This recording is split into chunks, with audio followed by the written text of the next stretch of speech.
Hey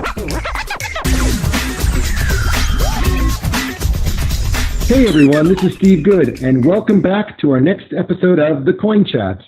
I'm joined once again by my friend Yuri Cataldo, and today we're going to talk about ICOs and smart contracts. Hi Steve, it's good to be back. I can see this is a trend, and it's a trend that I'd like to continue. Well, let's keep going. As long as there's no turkey coins involved and there's no Yuri coins involved, I'm all good with that. And if people don't know what we're referring to, they'd have to go back to the previous episode to find out about turkey coins. Exactly. Patent pending. So today I want to ask you about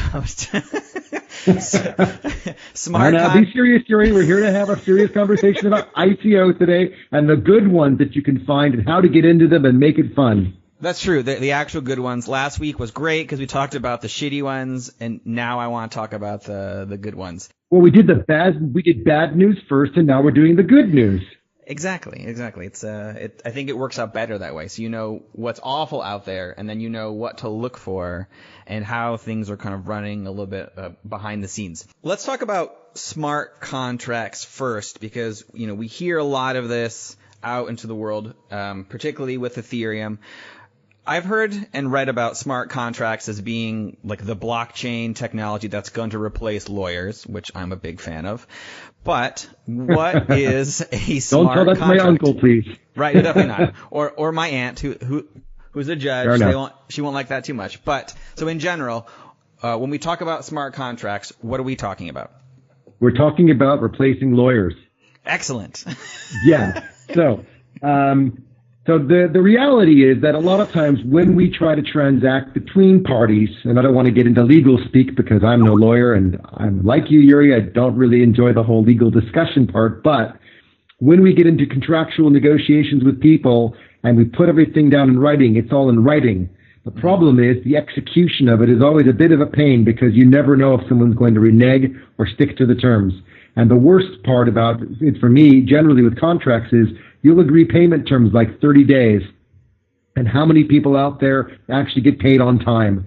Your salary maybe, yes, but when it comes to, working between parties, I'm sure most people will have a pretty strong feeling about this, that they send invoices and they don't get paid on time. Mm-hmm. Now, what smart contracts do is they're an electronic version of a contract that stipulate a number of terms and conditions. And because they're electronic in nature, they enforce the contractual terms to execute automatically, so that in fact you're able to define the clauses, and you can define things like the date that it executes, how much you will receive, how much you must send, other terms and conditions around that, and it effectively enforces a legal structure. So it unfortunately won't get rid of the lawyer, but what it will do is enable a lot more comfort and confidence that the contractual arrangements that have been agreed will be executed. Now, if the contracts are simple enough, then presumably you could just put the terms in the agreement electronically and you won't need the lawyers. But of course, the lawyers are there to protect you for all the other things that you didn't think about that might go wrong. And I've just endorsed lawyers for you there, Yuri. And I'm sure they'll probably have more work because of smart contracts on some level, but on another level in terms of execution and the legal process and all the litigation, that side of things should hopefully be somewhat mitigated because the smart contracts will help you to execute and make things work more smoothly. In fact, one of the things I think smart contracts might be more likely to replace, and I'm very sorry to tell you, all the accountants, the financial people, it's probably going to affect them more.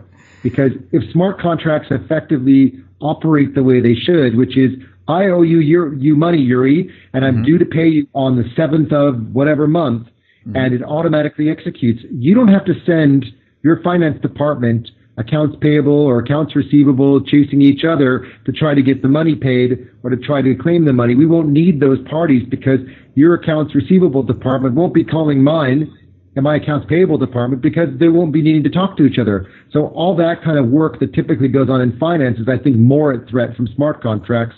And the more these contracts get rolled out and the more smooth the processing works between bigger parties and companies, the less you're going to need the finance departments to sit there sitting on the money and not paying it. Okay. I often hear smart contracts in conjunction with Ethereum. Now, is that the only blockchain that smart contracts work on? Well, Ethereum's the holy grail, right? Right. It's the number 2 company in market cap on the blockchain of cryptocurrency. But no, actually, Ethereum's not the only one. It is the dominant one, but there are other projects that are developing. There's QTUM, there's Neo, which is a Chinese-based smart contract platform that's still in development, but is making headway. And then there's a project called Root Project, or RSK, which is effectively a side chain on the Bitcoin network that allows you to effectively run smart contracts on Bitcoin, which normally you wouldn't be able to do. So there are various things developing now that will provide certainly some competition for Ethereum as time progresses. Okay.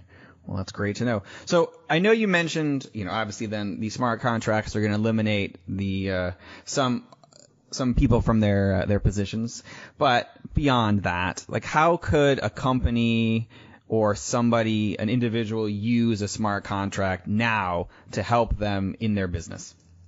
Well, there's, I had an interesting example that I was talking to some people in the software business recently, and they were asking the same question. And I said, so imagine that you've just sold, your software to some big corporate conglomerate, and you sell, whatever amount of money of the software. And now you have an annual maintenance agreement that's fairly typical in software. That's some percentage of the deal, which is to ensure the payment of that software is paid, to pay for maintenance, pay for software upgrades, and that's how the software industry works.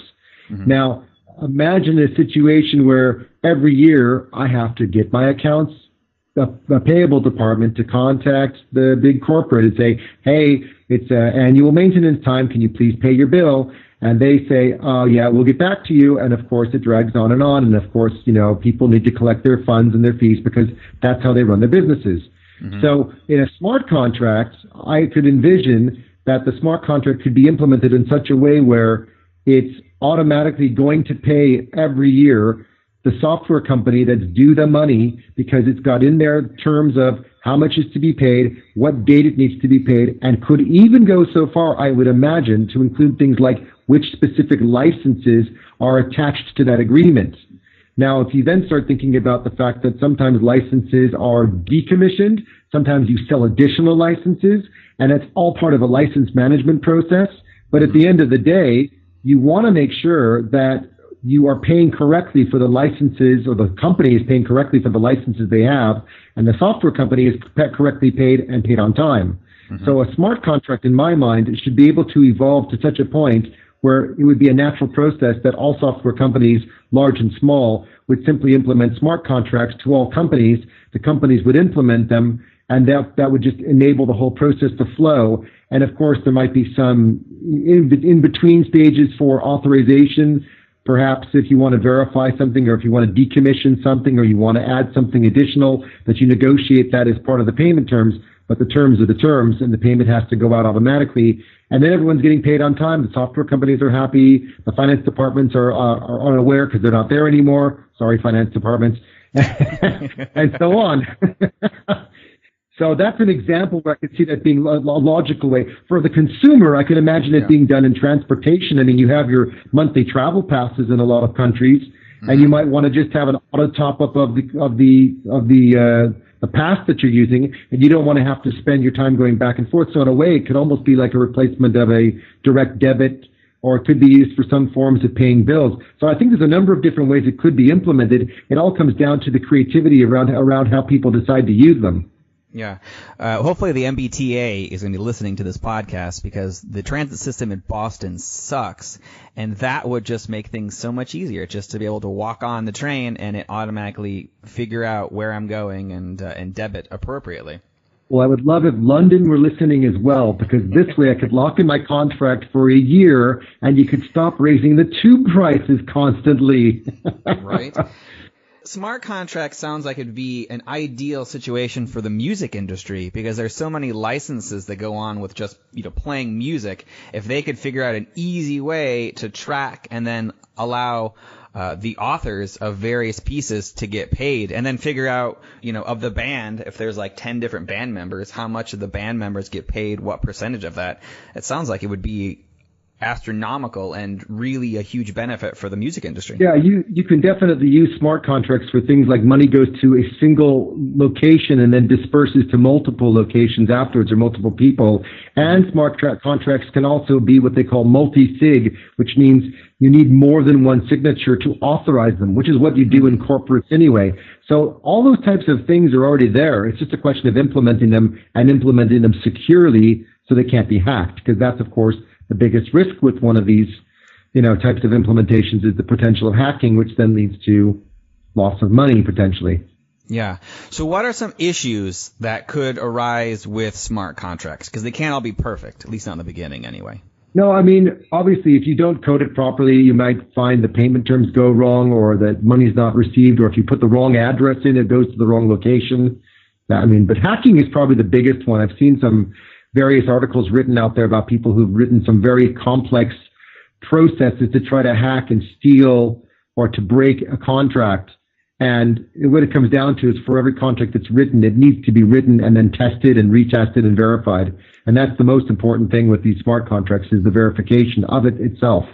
Okay. Because the last thing you want is to be hacked. Yeah. I think that's my biggest worry when I use these contracts. This is being hacked. Okay. Where do you see the future of smart contracts going? I know we talked about it a little bit, but like, let's say huge, big picture, futuristic type of things, like in an ideal environment, how big could this really get? I mean, there's nothing that stops all transactions that have terms and conditions from being made electronic, big and small, whether it's single transaction, multi-transaction, annual, quarterly, based on certain sets of time constraints or based on certain types of conditions. So to be honest, what I find interesting is that there's really no particular need for all of these contractual terms and the execution of payments to be done on paper and then to depend on somebody to physically sit down and execute it. I mean, a lot of this could be made electronic and automated. And I think that's what's so exciting for me about the whole smart contract market, is the ability to make things electronic and to simplify what's right now, I would say, overly complicated and leading to problems with people's payment terms not being met or people just not receiving their funds. And it can also be used in conjunction with various, wage disputes or contract disputes. So, okay, we're not going to make certain payments if the terms aren't being met, then that's fine. That's a good place to encourage the lawyers to have more work. So, so what I guess we're saying is, bye-bye finance, hello law.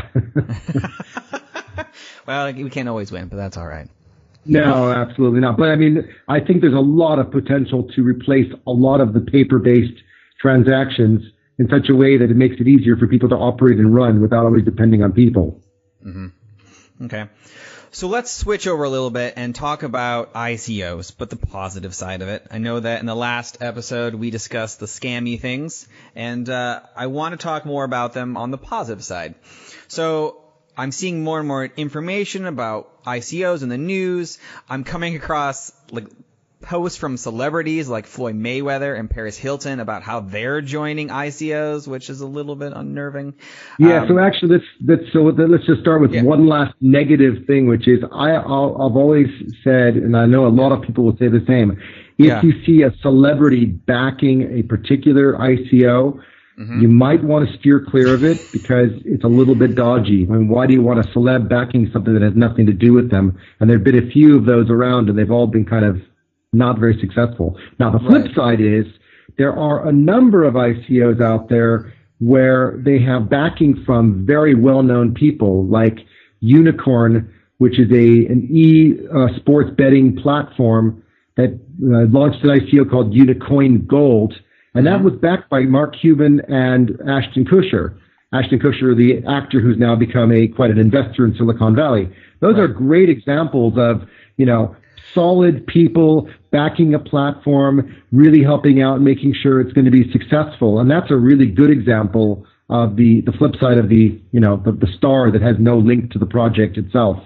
Sure. If it had been beauty and a beauty project and Paris Hilton was involved, I mean, it might have been somewhat valid, but I don't think she was involved in anything close to her quote unquote areas of expertise.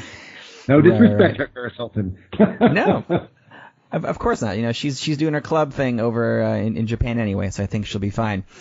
Good. So with ICOs, so again, even in the news, Overstock.com recently claimed that they were going to have a $5 million ICO. So it's these are popping up again and again. So let's start from the beginning of what is an ICO. So an ICO, which stands for Initial Coin Offering, is really another way of saying crowdfunding for projects. And I've often said that an ICO is like Kickstarter or Indiegogo on steroids, because the Indiegogo and Kickstarter model, I'm sorry to say, is somewhat stale and dated. It hasn't really moved on and progressed.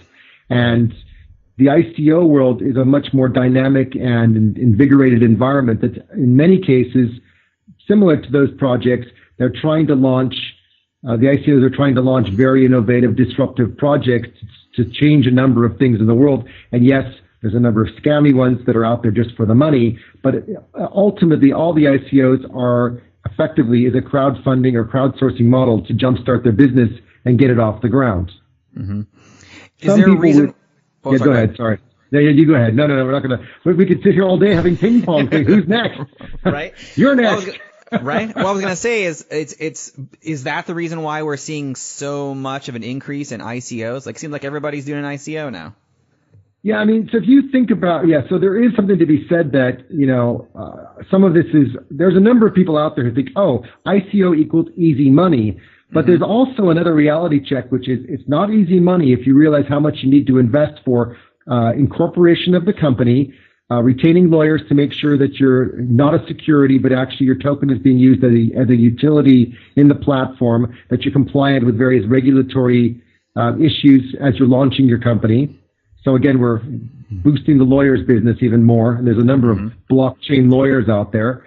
And there are other costs in terms of advertising, social media, building your smart contract and blockchain, building your platform. So anybody who thinks it's easy money is out there just trying to write a white paper and a website saying it's easy money. But in reality, there's a lot of money you have to put in to do it. But there's a lot of really cool disruptive projects and platforms out there, which is what's attracting the VC money and a lot of the investor money, because you're not going to get that level of innovation at the same level, because, the Indiegogo Kickstarter world doesn't attract that kind of blockchain type project. So you needed another source for doing it. And that's why, yes, it attracts to the scammy ones that want the easy money.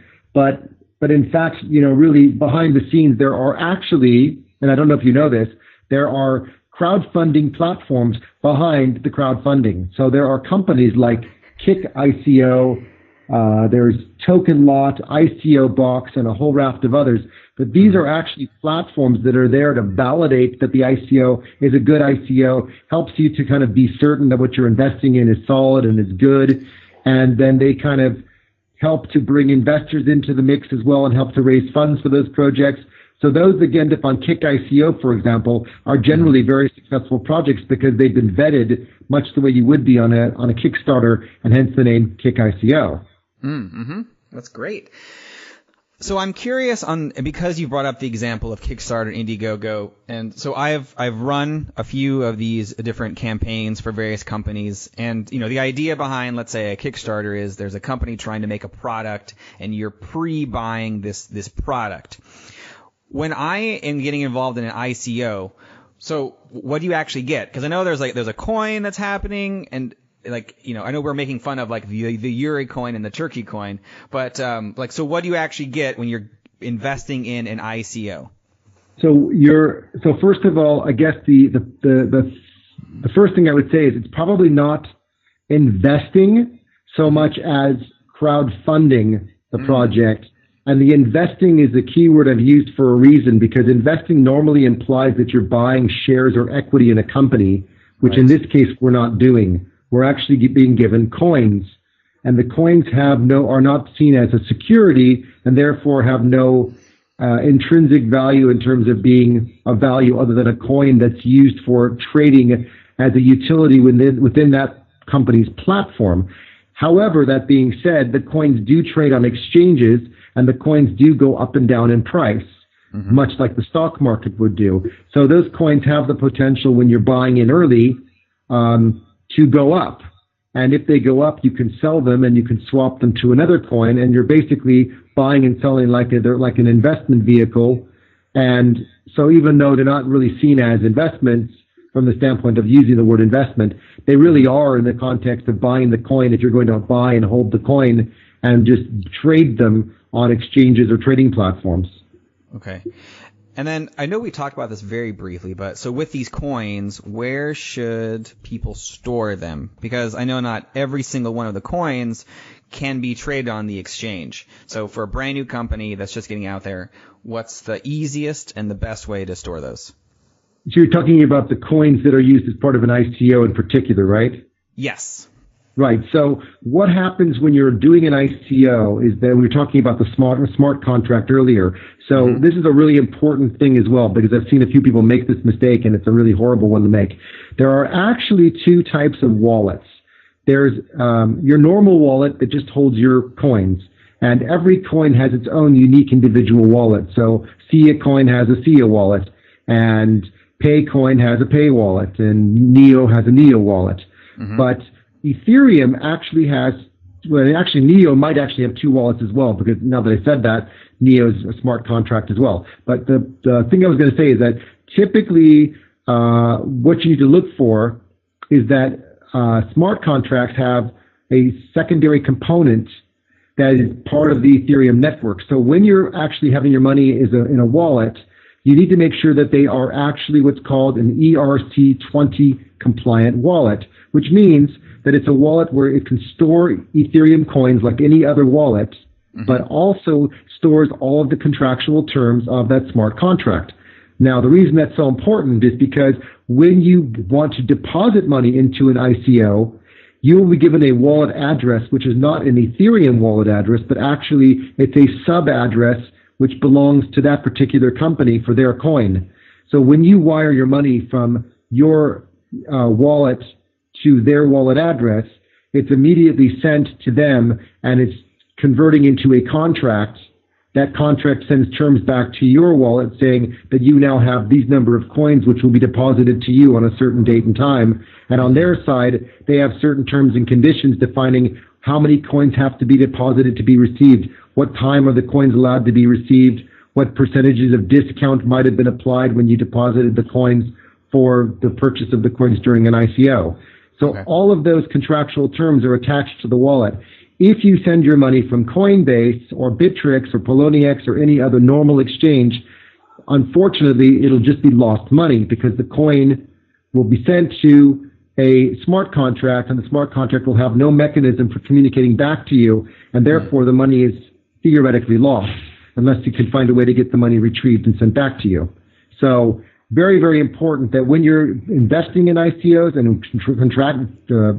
and transacting in them, ensure that you send the money on an ERC20 compliant wallet. Examples of those are My Ether wallet or IMToken, both of which are ERC20 compliant wallets. They have the capacity to store Ether coins. The IMToken actually stores a number of Ether contract-based tokens, not just Ether, but other tokens as well. But when you transact, you will get back the contractual terms, and when the terms are met and the ICO completes, the coins will be automatically sent back to the wallet address that where you sent from originally. So it's an all automated process, keeps it really easy and simple. Yeah. And I can speak as a beginner that setting up a My Ether wallet is really easy to do. Yeah, once you know what to do, because I know when people first go to My Ether wallet and they set one up, I've known a number of people that set one and then another and another, and they set up 6 or 7, and they're like, how do I get into the thing? And what they don't realize is when they set the first one up, make sure that they back up the private key and store it as a piece of paper, and then they can use the private key to just pop it back open, and they're back in their My Ether wallet. And that's the one thing people don't often realize when they're starting out, is just to save that private key so they can open up that wallet address again. I've noticed that a couple of countries like China and South Korea have been banning ICOs. Is that something we should be worried about, or what's going on with them in that thought process? I mean, I think, we have to remember that China is still a nation that doesn't even allow Facebook. They are still, I think you could term them still somewhat on the communist side or government controlling side. So, they're going to operate how they want to operate. There's something to be said, though, that when the ICOs get a little bit too out of control and there's too many scams, it's not a bad thing for a country that's having a severe outbreak of bad scams to just stop the whole thing for a while, like a cooling off period. They did something similar in China where they said they were going to stop mining. They never shut the miners down, and then they eventually re-legalized it again later anyway. Mm-hmm. There was more scamming going on in China than anywhere else. There was some really bad stuff going on over there. So in a way, it wasn't a bad thing what China did as a temporary measure, and other countries will follow suit and do other things. It's important that countries at least try to regulate these ICOs to some degree, because we don't want a bunch of scammy ones out there that we all have to figure out for ourselves. It would be better if at least there was some formal mechanisms that allowed us to have some of that control taken away from the ICOs so that we knew that they were legitimate from day one. So, but I'm not particularly worried about it because I think there's enough of them out there. There are legitimate platforms like KickICO that are trying to validate the platforms for you to make it easier. And I think over time, more stuff will move into the platforms and move away from being kind of open out there in the public without any controls. Mm-hmm. That's good. I know in our last conversation, we went into depth about what you look for when you're looking for scams. But I want to talk about the other side of it, is like the exciting ICOs. Like, what gets you excited to see a new company jumping into the ICO market, and what piques your interest to actually start going down and following those breadcrumbs to finding something new and exciting that you want to put your money into? Well, it's a really good question. So I think what I look for is, all the things we talked about in terms of a solid management team. And, what gets me excited is when I see something that's really cool, innovative, and different. I mean, I've got a really kind of weird example, but it's actually really cool. It's a company called Tennis Coin that I've just come across. The guy that's starting this company up is a guy that used to be a tennis player himself. He was ranked in the ATP rankings in tennis. He's been coached by the same guy that was coached by Kafelnikov, who was ranked #1 twice in tennis. And he's building this incredible platform to do everything from helping people that are being scouted for tennis to crowdsource and help fund these young, talented tennis players, to providing online tennis television, to being able to buy paraphernalia, to gamble on tennis games, to buy tickets, to be able to bid an auction to maybe play tennis with one of the famous tennis players, or to have a lunch with somebody or a workout session with them. And he's got the backing of just an amazing amount of people in this whole tennis community. It is just crazy. And I've only just found out about this one a couple weeks ago. And I'm thinking, wow, this could really go someplace. But he's taking his time. He's talking about waiting until April to launch it. And that says to me already, hey, this is a guy who's a serious guy. He's already in the game. He knows, that you shouldn't rush the stuff out. He's coming from a background where, he's a known person, and he's building a platform with people that are also known people. But we're not talking about famous people in a sense. We're talking about people who understand and know the industry and have a variety of backgrounds and interests. So to me, those are like kind of all boxes that start getting ticked for me, because I can see there's a lot of potential to really go niche in one particular sport and just make it, all about that sport. But at the same time, I've seen other ones like media companies that are trying to really re-innovate the way media works. So that, for example, the connection between me, the person receiving the content, the person that's selling the advertising, and the channel I receive it, like a Google or Facebook, need to all be tied together in a unique way. And the problem I always find, and I'm sure you've seen the same, is you just get flooded with advertising. You go to a website, and suddenly after you leave that website, every other website you visit has the advertising from the website you just visited. That's called remarketing. And I don't like it, because if I wanted something from that site, I probably would have done it. And you flood me with it so many times, it's like, look, I'm actually the guy that's researching this stuff. I don't need you to sell me on this thing. They don't know the difference between me and you and someone else. So that three-party relationship doesn't exist in advertising. And advertisers are spending far too much money that they don't need to spend, because they don't know what you and I want.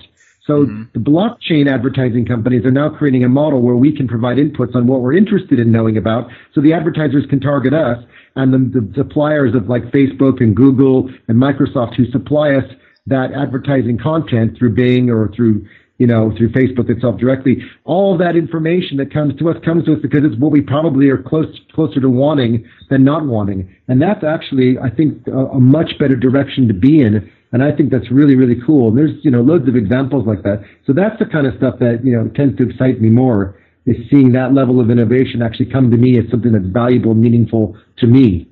Okay. So you're someone who spends a lot of time in the ICO and cryptocurrency world. You're very well connected throughout that.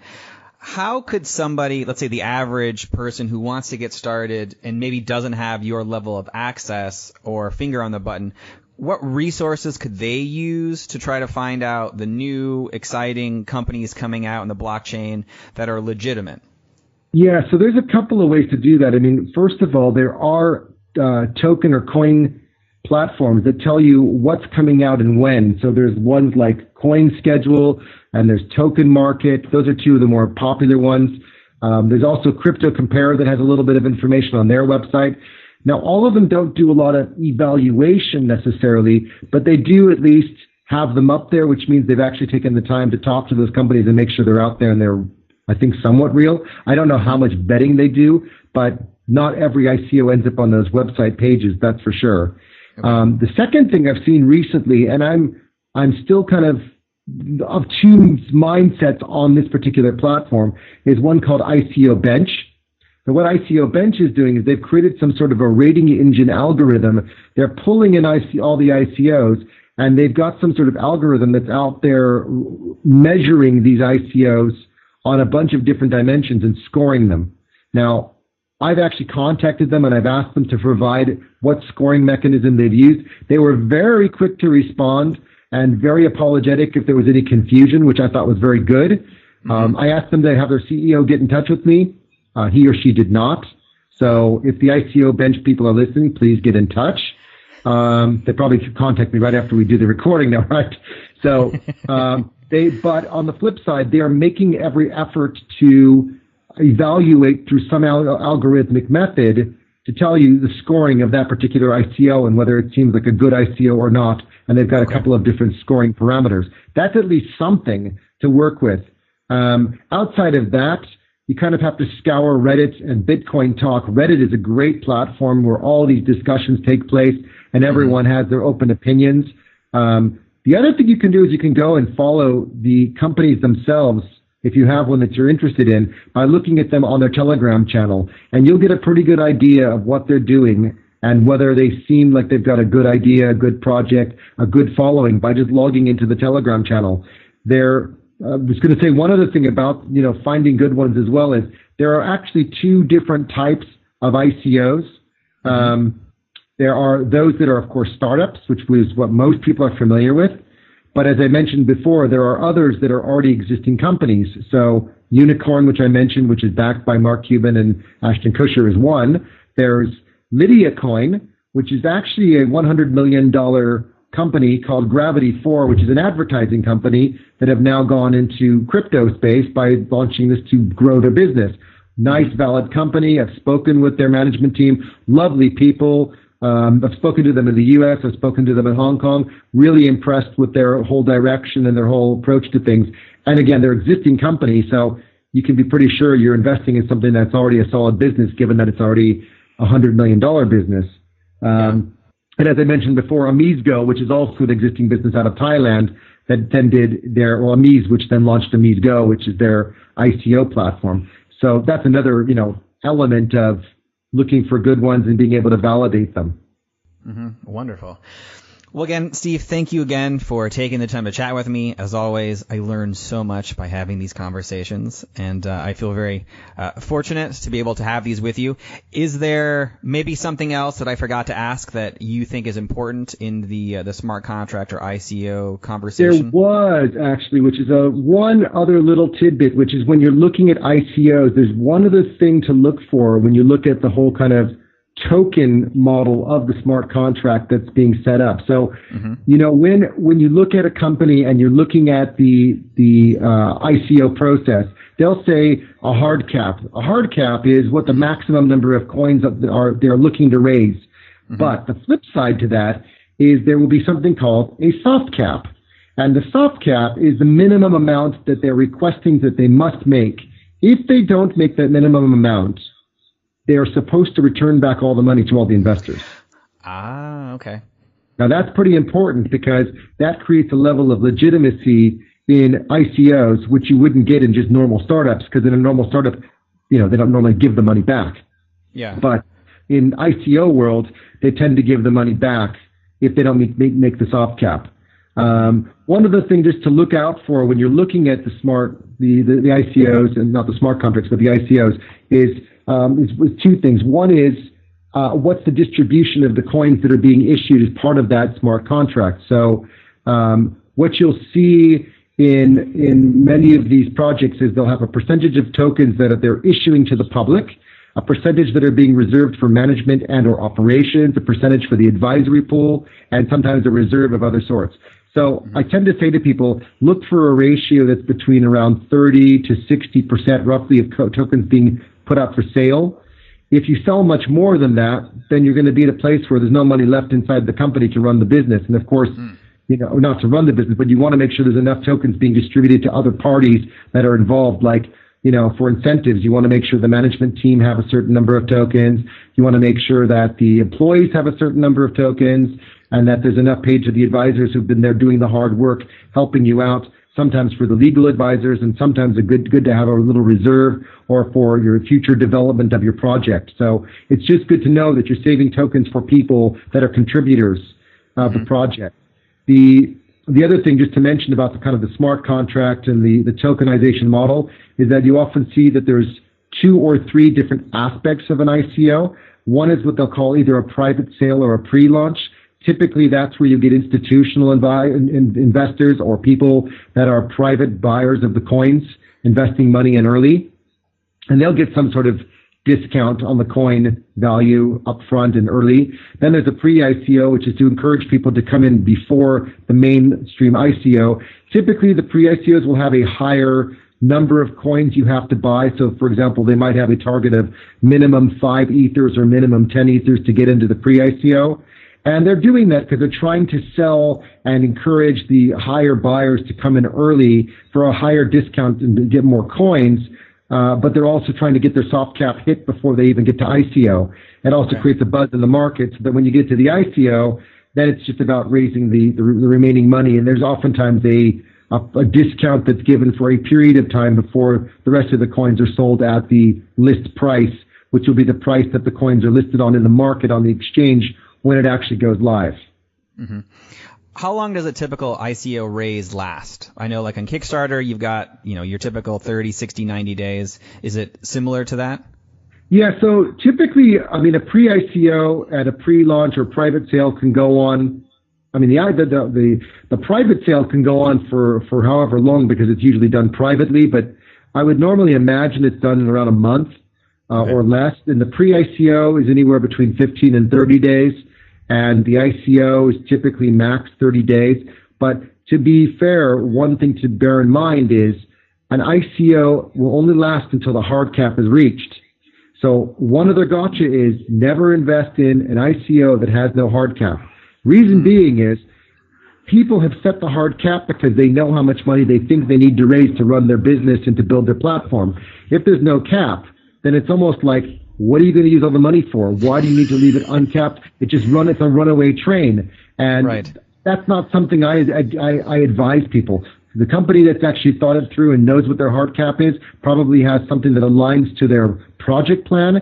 And usually if you look at the timelines in their white paper, the plan will usually say, we plan, if we make this amount of money, we'll get this amount of product done. If we get this amount of money, we'll do this amount. And they'll actually stipulate for each amount of money raised within that hard cap amount, this is how much more functionality you'll get. So they can kind of give you the silver, bronze, and gold versions of what they're going to give you, what you're going to get for the amount of money that they raise, and that up to the hard cap amount. Okay, that's good to know.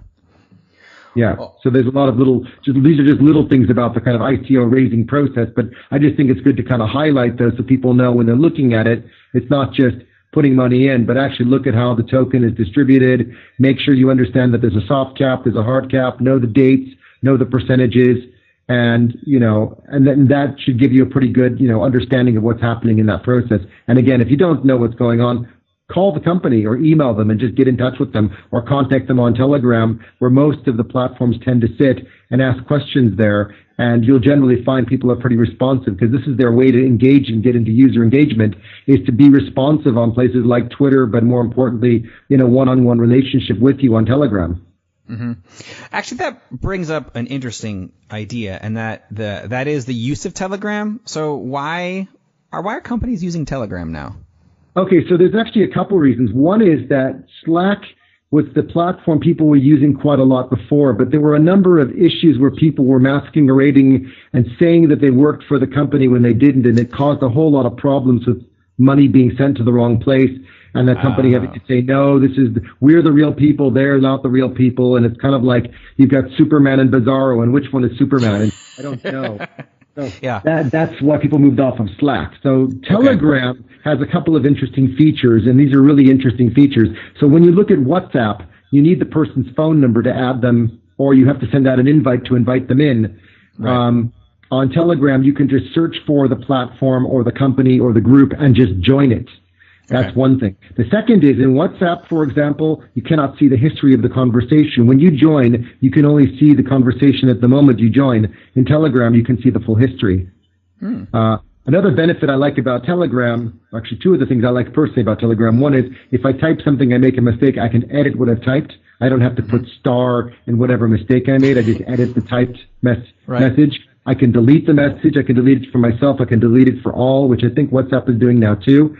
I can also call people on Telegram. I can also video call them on Telegram. So there's a lot of really cool features. But in terms of the why with the crypto world, it's because it's a very easy place to engage with people. The companies can also type messages and then pin them to the top, so that if there's a specific question or a specific message or a specific set of information they want to share, they pin it to the top of the page, and then everybody that's on the page can see what the pinned message is and then can ask questions about the pinned message, which is really, really nice, and it's really powerful.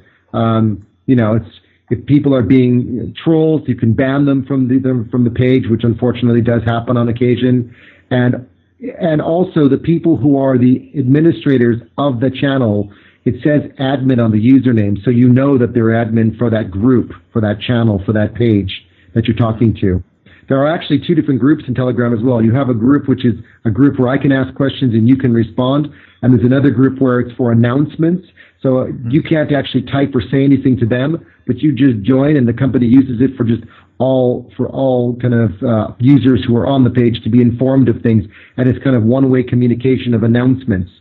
So they have announcement boards, and then they have the interactive user engagement boards. I find it to be so easy to work with and use. I really like it. So I've kind of switched over from WhatsApp quite a lot over to Telegram now, which I never thought I would be doing, but WhatsApp has some work to do to catch up now. Yes, it definitely does. And as somebody who is, in groups in both instances, I do like the Telegram chats a little bit better, just because they are easier to communicate, and there's a lot of positives on that. But again, Steve, it's been a pleasure chatting with you, and thank you for adding in that additional information that I forgot. I thought I would ask one more time. Is there something else that I have maybe forgotten? No, there's nothing else that I can think of at the moment. So perfect. I will conclude by saying, listen in next week on the Coin Chat, where next week we will be talking about crypto for dummies. We will be joined by another good friend of ours. Yuri and I will be joined together by a good friend of ours called Chaz, who was both an NFL football player for a while and is now working in the medical field. Real interesting guy. And actually, we have dubbed him now the Crypto for Dummy expert. He will be enjoying himself thoroughly on the channel with us next week. He's a really funny guy. It's going to be a real laugh. And stay tuned. It's going to be great fun. To the moon. Until next time.